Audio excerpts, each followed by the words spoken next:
السلام علیکم ورحمۃ اللہ وبرکاتہ۔ الحمدللہ نحمدہ ونستعینہ ونستغفرہ ونؤمن بہ ونتوکل علیہ ونعوذ باللہ من شرور انفسنا ومن سیئات اعمالنا من یهدہ اللہ فلا مضل له ومن یضلل فلا ہادی له ونشهد أن لا إله إلا الله وحده لا شريك له ونشهد أن محمدًا عبده ورسوله أرسل بالحق بشيرا ونذيرا وداعيا إلى الله بإذنه وسراجا منيرا اللهم صل على محمد وعلى آل محمد وبارك وسلم۔ قابل احترام بزرگوں، عزیز نوجوان ساتھیوں، اللہ کے نبی صلی اللہ علیہ وسلم مکہ مکرمہ میں مبعوث ہوئے، جو کہ تمام دنیا کے شہروں کا مرکز ہے، ام القریٰ۔ 23 سال آپ کی نبوی زندگی اور اس سے پہلے 40 سال آپ کی نبوت سے پہلے کی زندگی۔ اس 23 سال میں آپ نے 13 سال مکے میں گزارے اور بعد کے 10 سال آپ نے مدینے کی طرف ہجرت کی اور مدینے میں آپ نے مسکنت اختیار کی۔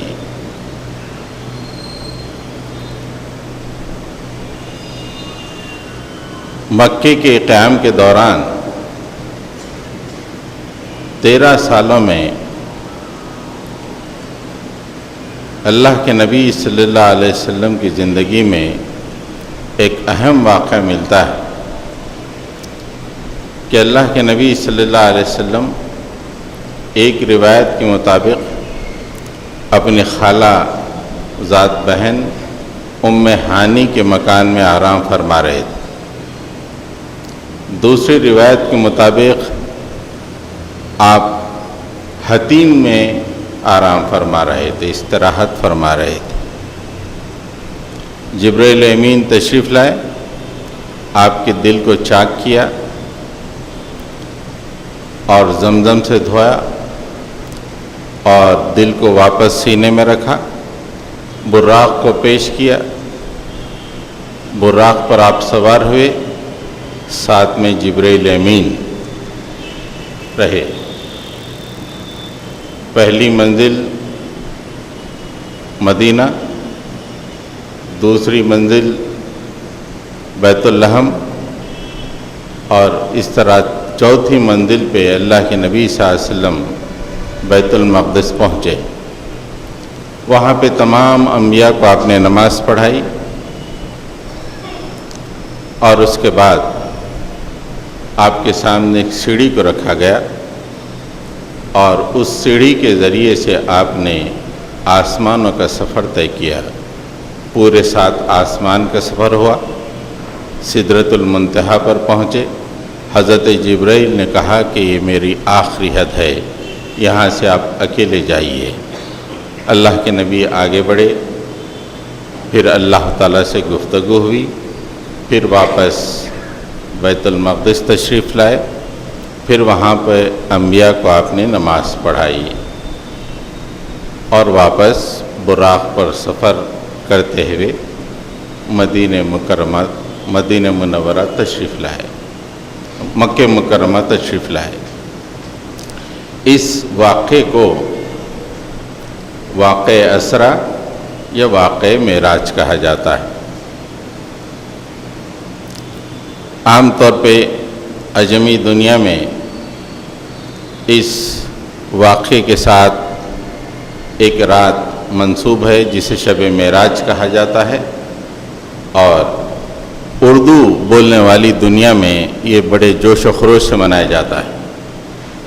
اردو بولنے والوں سے ہٹ کر کسی اور جگہ شب معراج کا تصور آپ کو نہیں ہے۔ شاید کسی زمانے میں اردو بولنے والے علماء نے اس کی بڑی اہمیت قرار دی ہو، اس لیے اردو بولنے والے اسے اہم سمجھ کر اس کو مناتے ہیں۔ اسلام میں اس کی کوئی اہمیت نہیں، لیکن واقعہ بہرحال ہوا ہے۔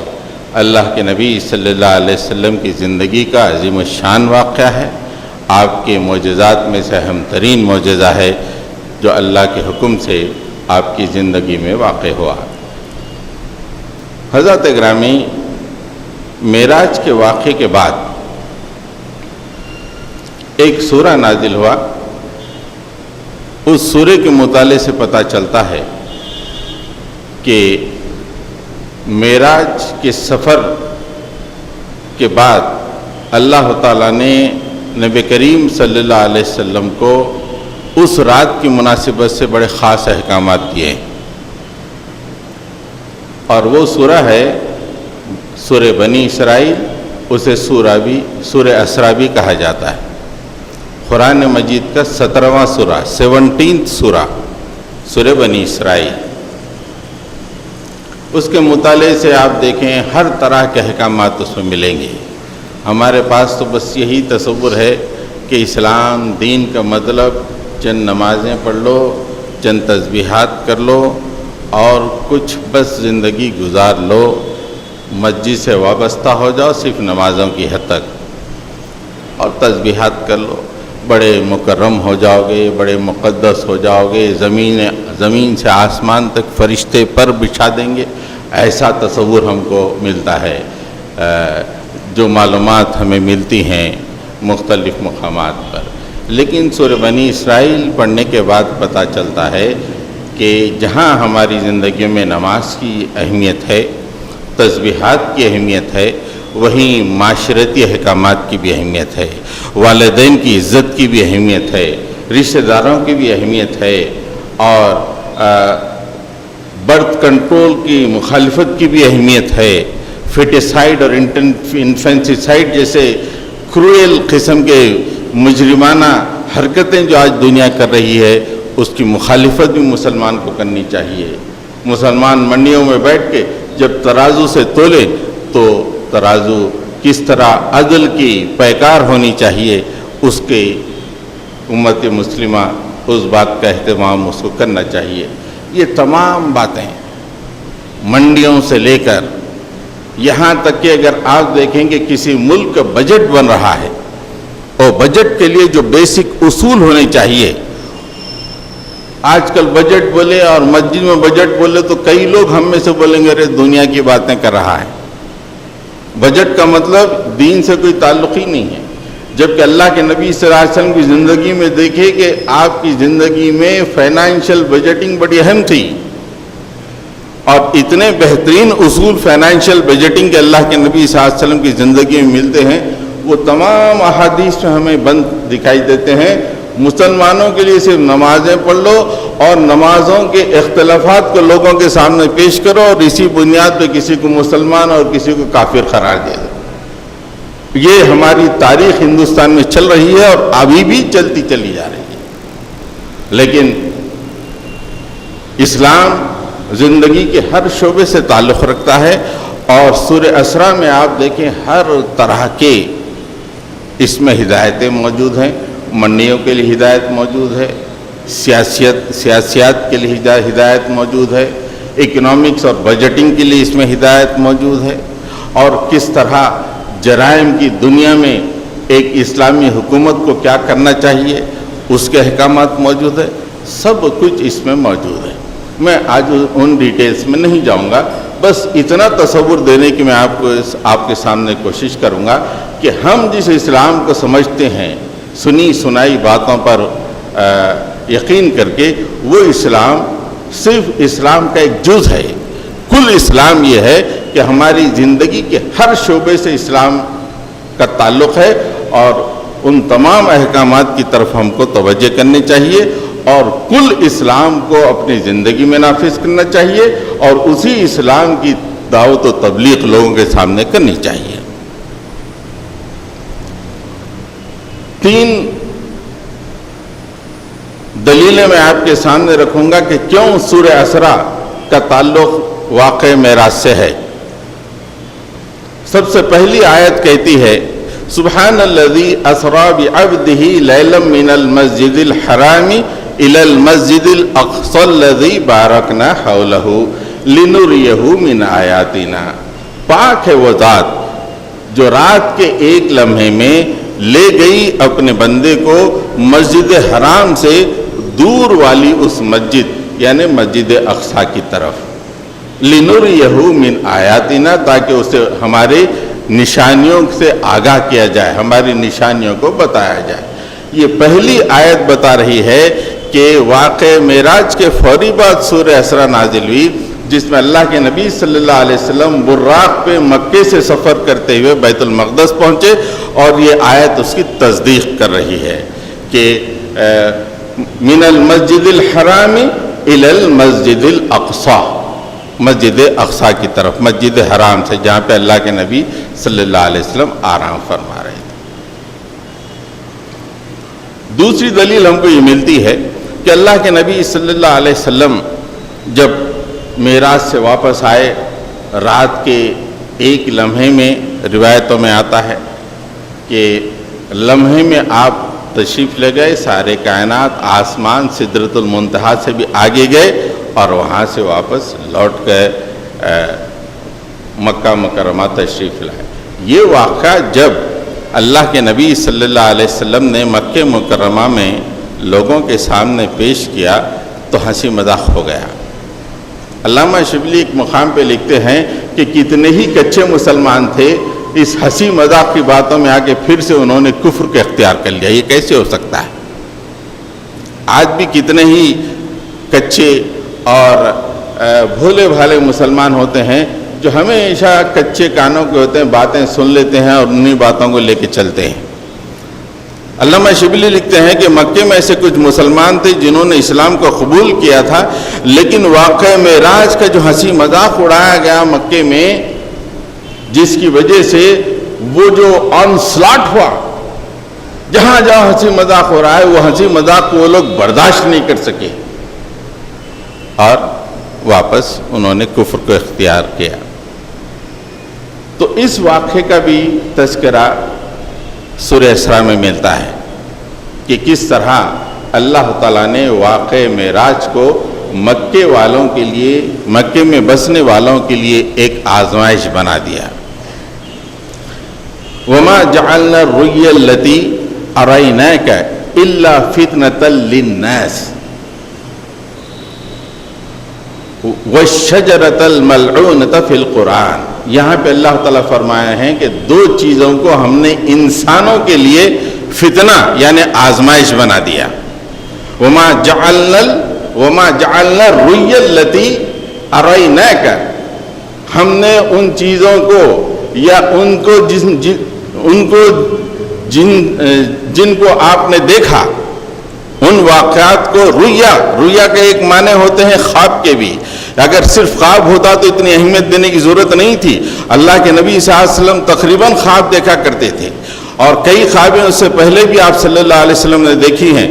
اس بات کو یہاں پر رؤیا کا مطلب اللہ کے نبی نے جو بنفس نفیس بلڈ اینڈ جسم کے ساتھ جو دیکھا ہے، جسم اور خون کے ساتھ جو دیکھا ہے، اس کا تذکرہ ہے رؤیا. رؤیا کا مطلب اپنی آنکھوں سے جو دیکھنا ہے اس کو بھی رؤیا کہتے ہیں.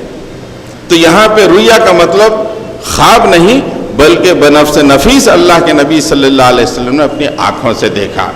تو اللہ تعالیٰ فرماتے ہیں وَمَا جَعَلْنَا الرُّؤْيَا الَّتِي أَرَيْنَاكَ، ہم نے تم کو دکھایا، ان تمام چیزوں کو دکھایا، اور جو آپ نے لوگوں کے سامنے اس کو پیش کیا تو کیا ہوا؟ إِلَّا فِتْنَةً لِلنَّاسِ، وہ تمام انسانوں کے لیے آزمائش بن گیا. ارے ہر جگہ موضوع بحث راتوں رات یہاں سے مسجد اقصی پہنچے، وہاں سے آسمانوں کا سفر طے کیے، وہاں پہ پہلا، دوسرا، تیسرا، چوتھا. آج بھی اگر کوئی آگے اس طرح کہے تو ہم لوگوں میں سے کتنے ہیں جو مرتد ہو جائیں.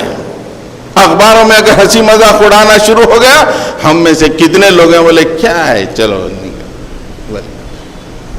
آج بھی ہم دیکھتے ہیں کہ کئی معاملات میں جب اسلام پہ آنسلاٹ ہوتا ہے تو ہم اپنے اسلام کو واضح کرنے کے لیے بھی ڈرتے ہیں. ارے نہیں بے نکو، کچھ دن رک جاؤ، ہوتا ہے یا نہیں؟ دل پہ ہاتھ رکھ کے دیکھ، جب آنسلاٹ ہوتا ہے پوری سوسائٹی کا، اس کو برداشت کرنا اور اپنے اسلام پہ قائم رہنا، یہ بھی ایمان کی بلند ترین مقامات میں سے ایک مقام ہے۔ ویسے ہی اللہ کے نبی صلی اللہ علیہ وسلم نے اس واقعے کا تذکرہ کیا۔ دوسرا شجرت زقوم، جس کا قرآن میں اللہ تعالیٰ، جس کو یہاں پہ کہا گیا شجرت الملعونہ، الشجرت الملعونہ، یعنی جس پہ لعنت کی گئی، یعنی شجرت زقوم، جو کہ دوزخ کے آگ میں سے نکلتا ہے۔ It grows from the fire.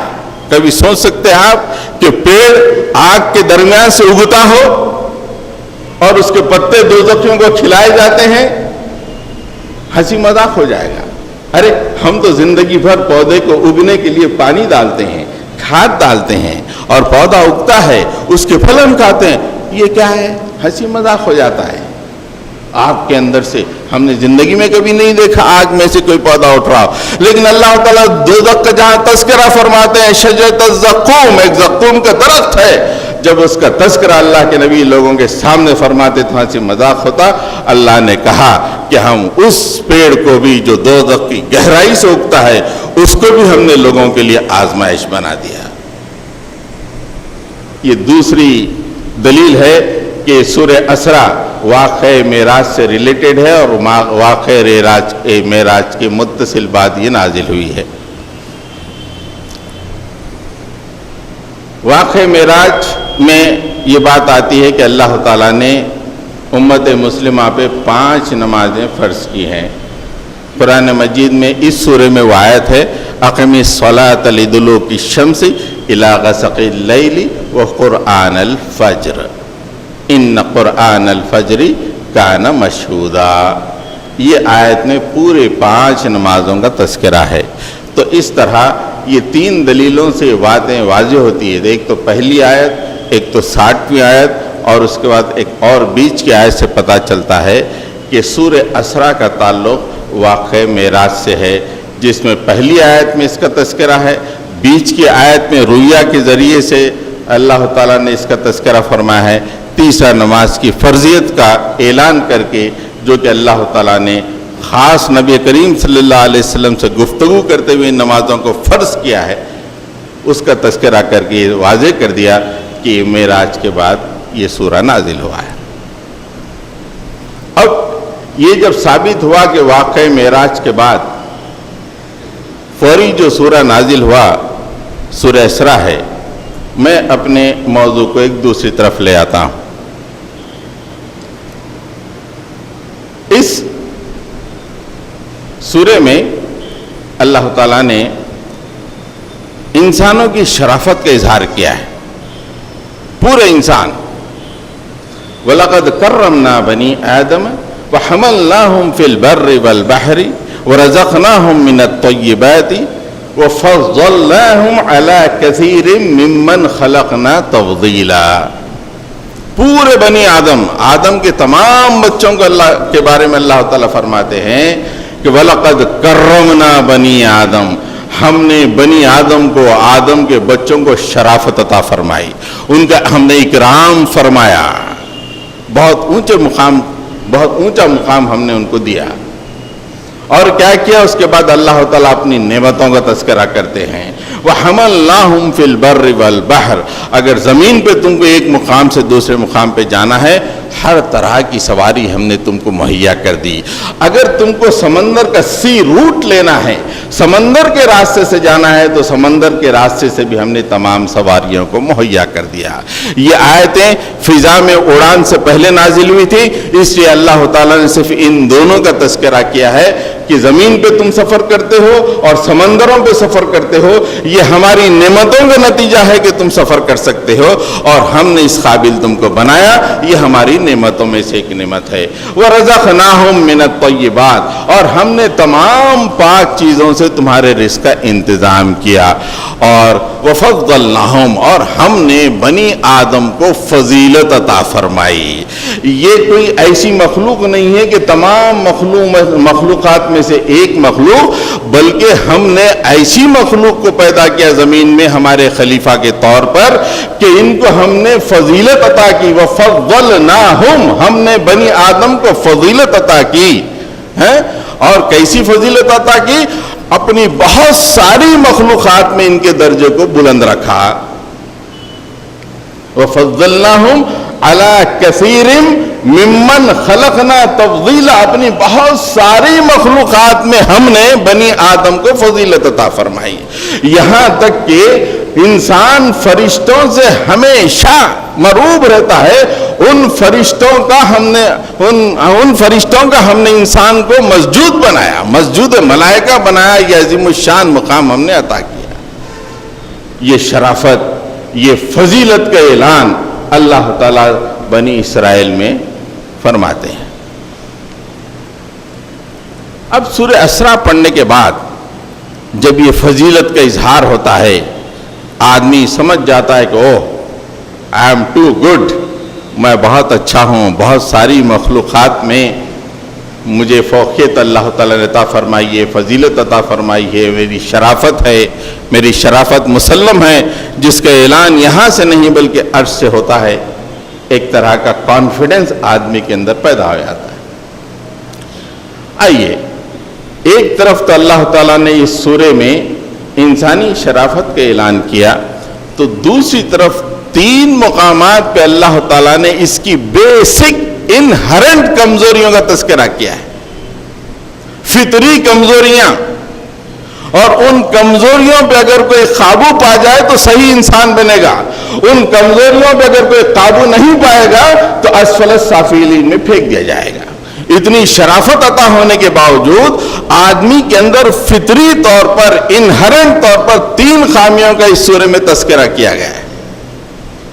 سب سے پہلی خامی جو فطری طور پر ہے، یہ پیدا ہونے کے بعد کسی معاشرے میں رہنے کی وجہ سے نہیں، کسی اسکول میں جانے کی وجہ سے نہیں، کسی اور مقام پہ رہنے کی وجہ سے نہیں، بلکہ فطری طور پر انہرنٹلی اس کے اندر یہ موجود ہوتی ہے. وَكَانَ الْإِنسَانُ عَجُولًا، انسان بڑا جلد باز واقع ہوا ہے. جلد باز یہ بیسک کمزوری ہے. وَكَانَ الْإِنسَانُ عَجُولًا، انسان بڑا جلد باز واقع ہوا ہے، جلدی کرتا ہے. The human being is in a hurry، انگریزی میں کہیں گے تو he is in a hurry، ہمیشہ جلد باز، ہمیشہ جلد بازی. یہ ایک کمزوری ہے، اس پہ قابو پانا ضروری ہے. اگر اس پہ قابو نہیں پائے تو پھر وہ انسان نہیں رہتا. اور دوسری انہرنٹ کمزوری یہ ہے کہ وَكَانَ الْإِنسَانُ كَفُورًا، بے شک انسان ناشکرا ہے. سرشت میں ناشکرا پن ہے، اس کے سرشت میں اس کو اوور کم کرنا پڑے گا. ایک سٹیٹمنٹ وَكَانَ الْإِنسَانُ كَفُورًا، انسان ناشکرا، احسان فراموش. انسان احسان فراموش ہے، یہ اس کی بیسک کمزوری ہے، اس پہ قابو پانا پڑے گا. اور تیسرا ہے وَكَانَ الْإِنسَانُ قَتُورًا، قاف تے واو را، قطورا، انسان بڑا تنگ دل واقع ہوا ہے. یہ بھی بیسک کمزوری ہے اس کی، انہرنٹ کمزوری. 3، جلد بازی، ناشکری، تنگ دلی. یہ ہر انسان کے اندر موجود ہوتی ہے. جو انسان اس کو اوور کم کر لیتا ہے، اس کی تطہیر کر لیتا ہے، اپنی یہ تمام تینوں خامیوں پہ قابو پا لیتا ہے، تو پھر وہ بہترین انسان بن جاتا ہے. اگر قابو نہیں پاتا تو اللہ تعالیٰ فرماتے ہیں کہ اسفل السافلین میں وہ پہنچ جاتا ہے. دیکھیے، جلد باز اگر ہو تو کتنا بڑا نقصان ہے. اگر جلد بازی کی اس انہرنٹ کیفیت پہ قابو نہیں پائے گا تو کتنا بڑا نقصان ہے. آپ دیکھیے، جلد بازی کا ایک نقصان یہ ہے کہ اکثر جلد بازی کی وجہ سے شرک میں مبتلا ہو جاتا ہے. پریشانی میں پھنس گیا. اب اس پریشانی سے نکلنے کے لیے اللہ تعالیٰ نے واضح طور پہ قرآن مجید میں کہہ دیا فَإِنَّ مَعَ الْعُسْرِ يُسْرًا إِنَّ مَعَ الْعُسْرِ يُسْرًا. یہ تیری پریشانی ٹائملی ہے، اس کے فوری بعد راحت آنے والی ہے. جسٹ ویٹ، تھوڑا سا ویٹ کرنا ہے اپنے کو، بس مشکل خود بخود دور ہو کے راحت آ جائے گی. ایک نہیں 2 دفعہ اللہ تعالیٰ نے فرمایا فَإِنَّ مَعَ الْعُسْرِ يُسْرًا إِنَّ مَعَ الْعُسْرِ يُسْرًا. بے شک تنگی کے بعد فراخی ہے اور تنگی کے بعد فراخی ہے. سٹریس کیسا ہے دیکھیے، 2 دفعہ اللہ تعالیٰ فرماتے ہیں. آدمی کو جب پریشانی آتی ہے تو بس تھوڑا سا ویٹ، تھوڑا سا انتظار کر لے تو راحت شروع ہو جائے گی خود بخود، حالات بدلیں گے. لیکن یہ اتنا جلد باز ہے، یہ پریشانی کو جلدی دفع کرنے کے لیے یہ حضرت کے پاس چلے گیا، وہ خبر پہ سجدہ مار لیا، وہاں پہ جا کے کچھ کر لیا. یہ جلد بازی سے فوری شرک کی طرف چلا گیا. تھوڑا سا ویٹ کر لے، وہ خبر پہ جائے یا نہ جائے وہ حالات تو بدلنے ہی والے ہیں. نہ جا کے ویٹ کر لے بھی تو وہی حالات ہوں گے، اگر کسی من دون اللہ کے پاس گیا بھی تو وہی حالات ہونے والے ہیں. لیکن یہ جلد بازی کی وجہ سے، ویٹ کرنا، صبر کرنے کے بجائے اس نے جلد بازی کی، شرک میں شامل ہو گیا. اور کتنا بڑا خسارہ ہے شرک، آپ جانتے ہیں. ناشکری، احسان فراموشی اگر کسی کے اندر ہے اور اس کے وہ قابو نہیں پاتا ہے تو آدمی کفر کی طرف ڈھکیل دیا جاتا ہے. اللہ تعالیٰ کی کتنی نعمتیں ہیں. وَإِن تَعُدُّوا نِعْمَةَ اللَّهِ لَا تُحْصُوهَا. اگر تم ہماری نعمتوں کو گننا چاہو تو گن نہیں سکتے. ان تمام نعمتوں کو رکھتے ہوئے ایک کام اپنی مرضی کے مطابق نہیں ہوا. لاکھوں کروڑوں میں سے نعمتوں میں سے ایک کام اس کے اپنے مرضی کے مطابق نہیں ہوا، کفر میں چلے گیا، اللہ تعالیٰ کے مقابلے میں آ گیا. میرا کام نہیں کرتا، کافر. ایک دفعہ کفر میں جائے تو اس کا کیا ٹھکانہ ہو سکتا ہے، آپ دیکھ لیجیے. اور تیسرا، تنگ دلی. تنگ دل آدمی ہمیشہ ظلم کرتا ہے، لوگوں پر ظالم ہوتا ہے. بیوی پہ ظلم کرنے والا تنگ دل ہوتا ہے، پڑوسی پہ ظلم کرنے والا تنگ دل ہوتا ہے، وہ بادشاہ جو اپنی رعایا پہ ظلم کرتا ہے تنگ دل ہوتا ہے. ظلم کے بیس میں، ظلم کی جڑ میں جو بات ہوتی ہے وہ تنگ دلی ہوتی ہے. خاندان میں اگر کوئی تنگ دل آدمی ہو تو تمام خاندان والوں پہ وہ ظلم کرے گا. محلے میں اگر کوئی تنگ دل آدمی آ کے بس جائے تو پورے محل والوں پہ ظلم کرے گا. ریاست کی حکمرانی کی گدی پہ کوئی تنگ دل آدمی آ جاتا ہے تو پوری ریاست کے عوام پہ وہ ظلم کرے گا. بیسیکلی ان 3 چیزوں پہ اس کو قابو پانا ضروری ہے جو کہ فطری ہے. ایک، عجلت پسندی، جلد بازی. دوسرے، ناشکری. اور تیسرے، آدمی کے اندر جو تنگ دلی ہوتی ہے سینے کے اندر، اس پہ اسے قابو پانا پڑے گا. ورنہ ان 3 صفات کی تطہیر اور ان 3 صفات کو قابو میں کیے بغیر وہ اللہ کے پاس پہنچتا ہے تو اس کا ٹھکانہ کیا ہوگا آپ اچھی طرح جانتے ہیں. حضرات گرامی، سورہ اسراء میں جہاں پہ انسانی شرافت کا تذکرہ کیا گیا، وہیں انسان کی 3 انہرنٹ فطری سرشت میں رہنے والی خامیوں کا تذکرہ کیا گیا. اللہ کے نبی صلی اللہ علیہ وسلم کو جو معراج میں تحائف ملے، 3 تحفے ملے، اور وہ 3 تحفے ان 3 خامیوں پر قابو پانے کے لیے دیے گئے ہیں. ایک نقطہ نظر سوچنے کا. اللہ کے نبی صلی اللہ علیہ وسلم کو واقع معراج میں 3 تحفے ملے، اور تینوں تحفے ان 3 خامیوں پہ انسان قابو پا جائے اور وہ اچھا انسان بن کے دنیا سے رخصت ہو اور اللہ کے پاس سرخرو ہو جائے. سب سے پہلا تحفہ جو انسان کے اندر تمام خامیوں کو، فطری خامیوں کو ختم کر کے اس کے اندر خوبیاں پیدا کرتا ہے، 5 وقت کی نماز ہے۔ 5 وقت کی نماز ہمارے پاس یہ تصور ہی نہیں ہے۔ لوگ بول رہے ہیں پڑھو پڑھ لے رہے ہیں، لیکن اس نماز کی وجہ سے آدمی کے اندر کیا تغیرات پیدا ہو رہے ہیں، کن سرشت میں رہنے والی خامیوں پہ وہ قابو پا سک رہا ہے، اس کا تصور تک نہیں ہے۔ نماز ان تینوں چیزوں کی تطہیر کرتا ہے، جلد بازی کو دور کرتی ہے، ناشکری کو ختم کرتی ہے، اور انسان کی تنگ دلی کو بالکل صاف کر دیتی ہے۔ قرآن مجید گواہی دیتا ہے، ان الانسان خلق ہلوعا وَإِذَا مَسَّهُ الشَّرُّ جَزُوعًا وَإِذَا مَسَّهُ الْخَيْرُ مَنُوعًا إِلَّا الْمُصَلِّينَ الَّذِينَ هُمْ عَلَى صَلَاتِهِمْ دَائِمُونَ۔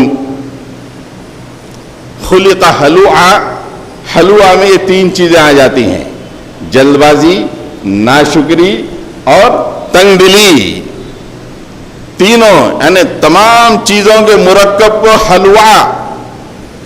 ان الانسان خلق ہلوعا، اللہ تعالیٰ اعلان فرما رہے ہیں کہ بے شک انسان پیدا کیا گیا ہے تھوڑا بنا کر، خامیوں والا بنا کر پیدا کیا گیا ہے۔ And how to overcome those minus points, negativities, کیسے اوور کم کیا جائے ان خامیوں کو، اللہ تعالیٰ فرماتے ہیں الا المصلین۔ یہ خامیوں کی وجہ سے کیا ہوتا ہے، جب اس کے اوپر کوئی مشکل آتی ہے تو جزا، فضا، شکوہ، شکایت، آہ و بکا، رونا دھونا کرنے لگتا ہے، اور جب اس کے اوپر اللہ تعالیٰ کی خیر کی بارش ہوتی ہے، کنجوس ہو کے دروازے بند کر کے بیٹھ لیتا ہے، کوئی آ گیا تو مانگے گا کہیں، وہ رشتہ دار غریب ہے بھائی مت آنے دو اس کو، دور رہنے دو، آئیں گے تو کچھ مانگ لیں گے، وہ دور ہے۔ میں رہتا ہوں اچھے علاقے میں اور میرے وی آئی پی دوست ہیں، اگر وہ وی آئی پی دوست ملنے کے دوران اگر کوئی غریب رشتہ دار آ جائے تو میری عزت چلی جائے گی، بند کر لو بند کر لو۔ کتنی تنگ دلی ہے، کین یو امیجن؟ میں کوئی امریکہ اور سوویت یونین کے واقعات نہیں، ہمارے اپنے معاشرے کے واقعات، کتنے ہی شادیوں کے موقع پر قریب ترین رشتہ داروں کو اس لیے روکا نہیں دیا جاتا کہ کہیں پھٹی ہوئی ساڑی میں وہ نہ آ جائے، میری عزت نہ چلی جائے۔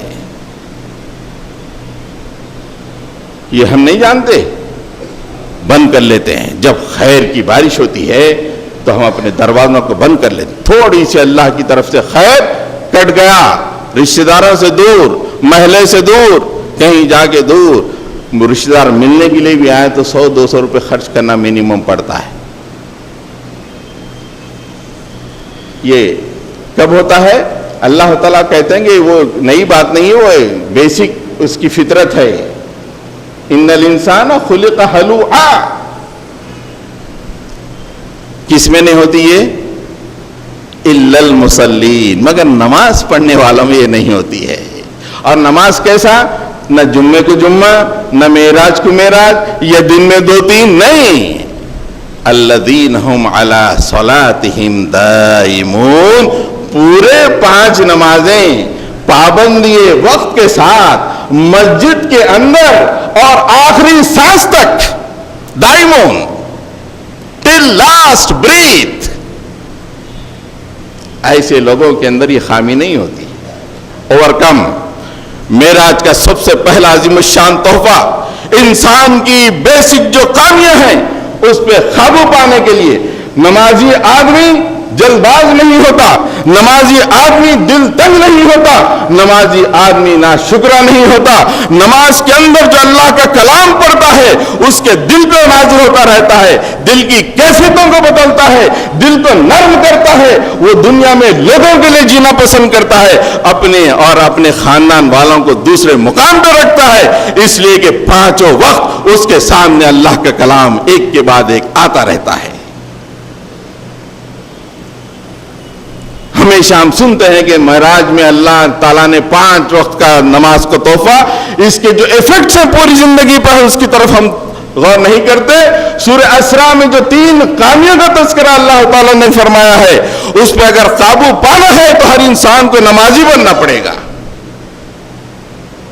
پلاٹوں پہ بیٹھنے والے، لوگوں کے گھروں پہ قبضہ کرنے والے، کہ ان کی زندگی میں دیکھیں نمازیں نہیں ہوتی ہیں، ظلم کرنے والے ان کی زندگیوں میں نمازیں نہیں ہوتے ہیں، نمازیں ہوتے بھی ہیں لوگوں کو بتانے کے لیے، بھائی مسجد میں بھی میرا مقام رہے، بس بتانے کے لیے، جس کا تذکرہ سورہ ماعون میں اللہ تعالیٰ فرماتا ہے الذین ہم یراؤون ویل للمصلین، ایسے نمازیوں پہ تباہی ہے، ویل ہے، الذین ویل للمصلین الذین ہم عن صلاتہم ساہون الذین ہم یراؤون، وہ نماز پڑھتے ہیں اور کسمساتے ہوئے پڑھتے ہیں اور لوگوں کو دکھانے کے لیے پڑھتے ہیں۔ پہلا تحفہ نماز کا، نماز صحیح پڑھیں، جیسے اللہ کے نبی صلی اللہ علیہ وسلم نے بتایا ہے ویسے پڑھیں، استحضار کے ساتھ پڑھیں۔ اللہ کے نبی نے یوں فرمایا کہ نماز ایسے پڑھو جیسے کہ تم اللہ تعالیٰ کو دیکھ رہے ہو، you are standing before him and you are looking straight away into him, ان کے سامنے بیٹھے ٹھہرے ہوئے آپ نماز پڑھ رہے ہیں۔ یہ نہیں کر سکتے ہو، ایک سیکنڈ پوزیشن بھی ہے، اسے اپنا لو، یہ تصور کرو کہ اللہ تم کو دیکھ رہا ہے۔ یہ 2 سٹیجز سے 3rd نماز معقول نماز نہیں ہے۔ یا تو پہلے درجے کی نماز کہ تم اللہ تعالیٰ کو دیکھ رہے ہو اس طرح پڑھو، سیکنڈ درجہ یہ ہے کہ اس طرح پڑھو کہ اللہ تعالیٰ تم کو دیکھ رہا ہے۔ اگر اس طرح کی نمازوں کی عادت ہے، مبارک ہو، فطری خامیاں دور ہو جائیں گی۔ دوسرا تحفہ ہے سورہ بقرہ کی آخری 2 آیتیں۔ آخری 2 آیتوں میں کچھ پنچ لائن ایسے ہیں اور کچھ آیتیں ایسی ہیں کہ آدمی کے اندر کی یہ تینوں بیسک صفات ذمیمہ ختم ہو جاتی ہیں۔ آمن الرسول بما انزل الیہ من ربہ والمؤمنون کل آمن باللہ وملائکتہ وکتبہ ورسلہ لا نفرق بین احد من رسلہ وقالوا سمعنا واطعنا غفرانک ربنا والیک المصیر۔ رسول اور ساتھ میں مومنین اس چیز پہ ایمان لاتے ہیں جو ان کے رب نے اس کی طرف نازل کی ہے۔ کتنا عظیم الشان مقام پہ اللہ تعالیٰ پہنچا دیا۔ ارے تم کس کے ساتھ ہو؟ اپنے رسول کے ساتھ ہو۔ رسول کس کے ساتھ مل کے ایمان لا رہے ہیں؟ مومنین کے ساتھ مل کے ایمان لا رہے ہیں۔ کس مقام پہ اللہ تعالیٰ پہنچا دیتا ہے؟ وہ رسول جو اپنی تمام خامیوں پہ قابو پا کے لوگوں کے لیے ایک مثال بن گئے، ان رسول کے ساتھ مل کے اس قرآن پہ تم ایمان لاتے ہو، تمہارے اندر چھی یہ غلط باتیں، یہ غلط صفات۔ غور کرے آدمی، آمن الرسول، رسول ایمان لاتا ہے کس پہ؟ وہ آمن الرسول بما انزل الیہ من ربی، اس چیز پہ جو اس کے رب نے اس پہ نازل کی ہے۔ کس کے ساتھ؟ والمؤمنون، مومنین کے ساتھ۔ اور تمام کے تمام ملائکہ پہ ایمان لاتے ہیں، کتابوں پہ ایمان لاتے ہیں، رسولوں پہ ایمان لاتے ہیں، اور کہتے ہیں کہ ہم تنگ دل نہیں ہیں کہ ایک نبی کو مانیں گے دوسرے کو نہیں مانیں گے، ہم تمام نبیوں کو مانیں گے اور ان میں کوئی تفریق نہیں کریں گے۔ اور اس کے بعد پنچ لائن اللہ تعالیٰ بتاتے ہیں کہ یہ چیز ہر طرح کی خامی کو ختم کرتی ہے۔ وَقَالُوا سَمِعْنَا وَأَطَعْنَا، وہ کہتے ہیں کہ مالک ہم نے سن لیا، اطاعت قبول کی۔ کہاں خامی رہی؟ اللہ نے کہا، سنا اور اطاعت، امیڈیٹلی اطاعت قبول کی۔ کوئی خامی رہے گی؟ تنگ دلی رہے گی؟ ناشکری رہے گی؟ ہماری زندگیوں میں شیطان کی حکمرانی کیوں ہے؟ ہماری زندگیوں سے سمعنا واطعنا ختم ہو چکا ہے. ہم اپنے نفس کے مطابق سننا چاہتے ہیں, نفس کے مطابق عمل کرنا چاہتے ہیں. مجھے اسلام کا ایک حصہ پسند ہے, میں اسی کو سنوں گا, اسی پہ عمل کروں گا. اگر اس سے زیادہ کوئی بولتا ہے تو وہ عالم ہے کیا؟ فوری نہیں, ریجیکٹ. ہمارے پاس سمعنا واطعنا کی کیفیت ختم ہو گئی. شادیوں کے موقع پہ اگر کوئی بتائے کہ تمہارے پاس اسراف ہو رہا ہے, نہیں, خاموش بیٹھو مول صاحب, پہلے 10 روپے بازو کھلا کے بھگا دیں میاں, یہ بیٹھ کے ہم کو مشورے دیتے رہیں گے, نصیحتیں کرتے رہیں گے. اس لیے کہ یہاں پہ میرے نفس کی حکمرانی ہے. کیا سمعنا واطعنا کی رٹ لگا رہے ہو؟ تنگ دلی, ناشکری, عجلت. پنچ لائن کہاں پہ؟ عرش پہ اللہ تعالیٰ ہینڈ اوور کر رہے رسول اللہ سے, جائیے آپ کی قوم کو اس کی دعوت دیجئے کہ تم کو ایسے بننا پڑے گا. سمعنا واطعنا, وقالوا سمعنا واطعنا غفرانک, مالک تو ہمیں معاف کر دے, معاف کر دے میرے مولا, ہمارے گناہوں کو معاف کر دے, ہم تیرے ہی طرف لوٹنے والے. اس کے بعد کتنی ہی مشکلیں آئیں, اجرت پسندی نہیں ہونی چاہیے. لا یکلف اللہ نفسا الا وسعها, اللہ تعالیٰ کسی متنفس پہ اس کے بوجھ سے زیادہ, اس کی قدرت سے زیادہ بوجھ نہیں ڈالتا. جتنا سہ سکتا ہے اتنا ہی بوجھ, جتنی پریشانی یہ سہ سکتا ہے اتنی ہی پریشانی, ناٹ مور. آدمی کی عجلت ختم ہو جاتی ہے. ارے جو پریشانی سے گزر رہا ہوں میں, اللہ تعالیٰ جانتا ہے کہ میری حد یہ ہے, اس کے مطابق پریشانی دے رہا ہے. کہاں عجلت, کہاں درگاہوں کو جانا, کہاں مرشدوں کے حوالے کرنا, کہاں اپنے آپ کو میترانی بھابھیوں کے حوالے کرنا. کوئی کر سکتا ہے؟ فوری تصور یہ ہے کہ ہاں میری یہ قدرت ہے برداشت کرنے کی. واہ کیا لیول اللہ تعالیٰ نے پریشانیوں کو برداشت کرنے کا رکھا ہے. وہ پیمانہ اپنا جانچتا ہے کہ اپنے مطابق, پریشانی کے مطابق اللہ تعالیٰ پریشانی دے رہا ہے. لا یکلف اللہ نفسا الا وسعها لها ما کسبت وعلیہا ما اکتسبت. اجر ملے گا جتنا کام کرو, عذاب ملے گا جتنا کام کرو. بیسک اصول دے دیا گیا. اور اس کے بعد کہا کہ کیسے دعا مانگنے والے ہیں, تمہارا بھی شمار انہی لوگوں میں ہونے چاہیے. ربنا لا تحمل علینا اسرا کما حملته علی الذین من قبلنا.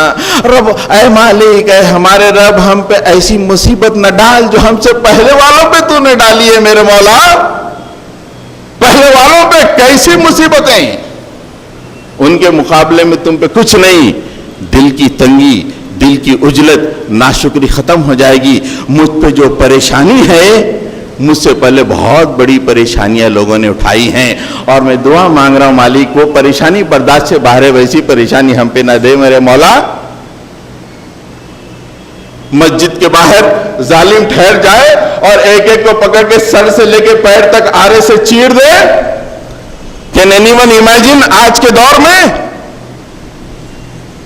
اللہ کے نبی فرماتے ہیں کہ تم سے پہلے ایسی قومیں گزری ہیں, اس ایمان کی وجہ سے زمین میں انہیں دفن کیا جاتا تھا سینے تک, اور سر سے لے کے پیر تک ان کے جسم کے 2 ٹکڑے کر دیے جاتے تھے آرے چلا کر. لوہے کی کنگھیوں سے یہ مسلز کو یا تو بائیں دائیں یہاں پہ مسل بنانے کے لیے جم لگائے گئے ہیں, اور تم کھاتے ہو اور جم میں ورزش کرتے رہتے ہو. تمہارا صبح شام ایسے گزر رہا ہے.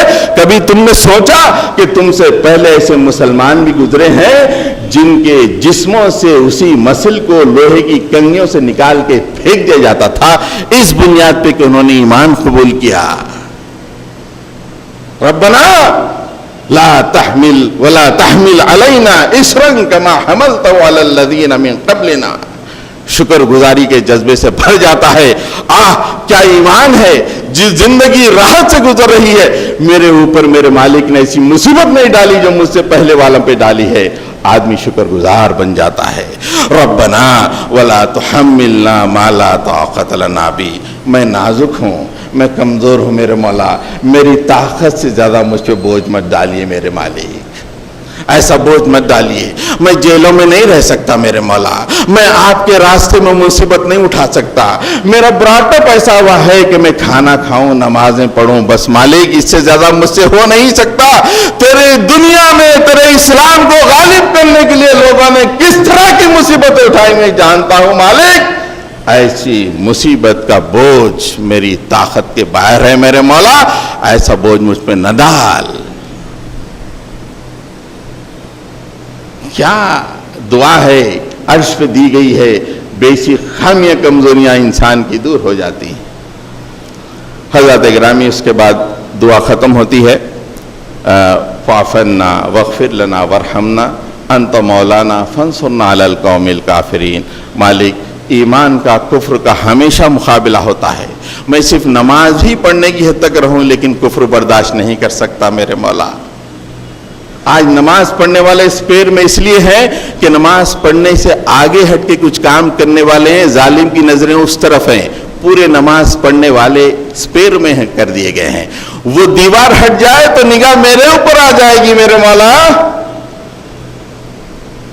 مصر میں نماز پڑھنا جرم تھا، فجر میں کوئی نوجوان 1 سے 2 سے تیسرے دن فجر میں دکھائی دے، انٹیلیجنس اس کے پیچھے لگ جاتی اور کچھ دن مزید آتا تو وہ غائب ہو جاتا۔ آج کچھ لوگ ہیں جو نماز و ذکر اس سے آگے ہٹ کے یہ فکر کے ساتھ دیوار بنے ہوئے ہیں اور کفر سے لوہا لے رہے ہیں کہ اسلام کو غالب کرنا ہے، اس لیے بڑے اطمینان سے ہماری نمازیں چل رہی ہیں، لیکن مالک یہ ہم کو بھی بخشے گا نہیں، یہ کفر ان کافروں پہ ہم کو کامیابی عطا فرما۔ یہ دوسرا تحفہ ہے معراج میں، جس کی وجہ سے آدمی کی 3 بیسک خامیاں، فطری خامیاں ختم ہو جائیں گی۔ اگر کسی وجہ سے ان خامیوں میں تطہیر نہیں ہو سکی ہے تو اللہ تعالیٰ نے معراج میں ایک اور تحفہ رسول اللہ کو دے دیا کہ انسان کمزور ہے، یہ شاندار تحفہ بھی لے لو۔ اللہ تعالیٰ، اللہ کے نبی صلی اللہ علیہ وسلم نے ارشاد فرمایا کہ اللہ تعالیٰ نے جو تحفہ معراج میں مجھے دیا ہے وہ یہ ہے کہ اگر کوئی آدمی نیکی کا صرف ارادہ کرتا ہے، just he thinks, plans, just for planning, before execution, جس پلاننگ کرتا ہے، صرف ارادہ کرتا ہے، ایک نیکی لکھ دی جائے گی، اور اس کو ایگزیکیوٹ کرتا ہے، اس نیکی کو، اس نیکی پہ عمل کر لیتا ہے تو 10 نیکیاں لکھی جائیں گی۔ اور اگر کوئی آدمی برائی کا ارادہ کرتا ہے، گناہ کا، تو کچھ نہیں لکھا جائے گا، اور وہ برائی اور گناہ کر گزرتا ہے تو بس ایک گناہ لکھا جائے گا۔ یہ عظیم الشان تحفہ ہے، لے لو۔ ہم نے بیسک کمزوریاں دے دی ہیں، وہ کمزوریوں پہ قابو نہیں پائے گا تو ٹھیک ہے، ہمارے پیمانے ہم تھوڑے بدل دیتے ہیں۔ آج کی رات ایک نیکی نیت کے ساتھ کرو، 11 اجر لکھیں گے۔ اگر وہی شخص برائی کرے گا تو 11 - 1 بھی کرے تو 10 نیکیاں اس کے پاس ہوں گی۔ ایک نیکی کرے، ایک برائی کرے، پھر بھی اس کے پلڑے میں 10 نیکیاں رہیں گی۔ ہم اپنے پیمانوں کو اس طرح بدل دیتے ہیں، لیکن مرنے سے پہلے توبہ کر کے آؤ۔ مرنے سے پہلے توبہ ضروری ہے، اگر توبہ میسر نہ آئے وہ بدبختی ہے۔ تو یہ 3 تحفے ہیں، ان تینوں کو دیکھنے کے بعد جب یہ تیسرا تحفہ بھی جب آدمی دیکھتا ہے، کیسی شکر گزاری، میرا مالک تو اتنا کریم ہے، میرا مالک تو اتنا رحیم ہے، میرے ایک نیکی پہ 11 اجر دینا ہے، میں کیوں پیچھے رہوں گا؟ میں گناہوں کو چھوڑ دوں گا، ناشکری چھوڑ دوں گا، تنگ دلی چھوڑ دوں گا، نیکیوں میں آگے بڑھتا چلا جاؤں گا۔ حضرت گرامی، شاید پرسوں معراج عام طور پہ 27ویں شب، 26واں دن ختم ہونے کے بعد 27واں شب معراج اس علاقے میں مناتے ہیں۔ اس کا میسیج یہی ہے کہ اپنی جو بیسک کمزوریاں ہیں، عجلت پسندی، ناشکری اور تیسرے تنگ دلی، اس کو ختم کرو۔ اور اسی لیے اللہ تعالیٰ نے اپنے کلام کو روانہ کیا، اللہ کے نبی صلی اللہ علیہ وسلم کو روانہ کیا، اور ہر طرح کے تحفے امت کے حوالے کیے۔ رب اغفر وارحم انت خیر الراحمین۔ صلی اللہ تعالیٰ علی خیر خلق محمد وآلہ واصحابہ اجمعین برحمتک یا ارحم الراحمین والحمد للہ رب